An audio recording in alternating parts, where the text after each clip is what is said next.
Hi everyone, कैसे हो आप सभी? आए हो आप सब अच्छे होंगे। मैं भी बहुत अच्छी हूँ गाइज। सो गाइज रात में शादी में गए थे, इसलिए मेरी पूरी न्यूज़ मेरी शक्ल ऐसी उतर रही है गाइज। तो उसके बाद मैं अपने भाई से मिलाती हूँ। तो मेरा भाई ये बैठा था तो पढ़ नहीं रहा था, इसके एग्ज़ाम चल रहे 12th क्लास के, तो पढ़ने पर ध्यान नहीं दे रहा था। मैं कपड़ों पर कॉम्प्लीमेंट दे रहा था, कह रहे थे अच्छी नहीं लग रही है। मैंने कहा कोई बात नहीं। फिर मैं लाली की, और लाली भी नहीं पढ़ रही थी, लाली को भी पढ़ने में ध्यान नहीं था। दोनों बहन भाई बैठे थे, एक के 10वीं के पेपर, एक के 12वीं के, पढ़ नहीं रहे थे, बस मैच के बारे में मुझे बता रहे थे। फिर मैंने आपको अपने नेल्स दिखाए, प्यारे प्यारे नेल्स कैसे लगे।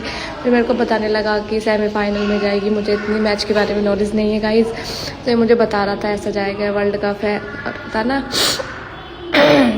तो गाइज मेरा थोड़ा गला ख़राब हो रहा है, इसलिए मैं ऐसा बोल रही हूँ। तो इन दोनों से मैं बता रही थी, मैंने कहा पढ़ लो, पेपरों में ध्यान दो, पर नहीं, इनको पढ़ने में ध्यान दिया था। बस बात मुझे भी बातों में लगा रहे थे, खुद भी पढ़ नहीं रहे थे। बस मैच के बारे में एक्सप्लेन कर रहा था मुझे, बस मैच मैच मैच। तो ये फिर मेरे को फिर ब्रेक लेके फिर बैठ गया, फिर मुझसे बातें करने लगा। फिर कह रहा मैं, अगर मेरे पेपर नहीं होते तो मैं खुद शादी में चला जाता सबसे पहले, मेरे तो पेपर है इसलिए मैं शादी में जा रहा हूँ। तो गाइज मैं इनसे बोल रही थी पढ़ लो, पर ये पढ़ने का नाम ही नहीं लेते। मुझसे भी बातें कर रहे थे, खुद भी बातें कर रहे थे। ये लाली भी नहीं पढ़ रही थी। ठीक है गाइज, अब इनसे मैं कह के थक गई, पढ़ लो, पेपर है। पर इसने तो मेरा दिमाग ख़राब कर दिया था कल गाइज, बहुत ज़्यादा। और फिर लाली को कह रही, लाली पढ़ ले। दोनों के दोनों कॉपी खोल के तो ऐसे बैठे जैसे कितने पढ़ रहे हैं, कुछ नहीं पढ़ रहे, सो रहे थे। जब मैं चली गई थी शादी में, उसके बाद दोनों टीवी देख रहे थे। मैं ऐसे कह रही थी देखिए इधर, देख नहीं रहा था उससे। मैंने क्या पढ़िए, क्या लिख रहा है, फिर पढ़ में नहीं रहा था।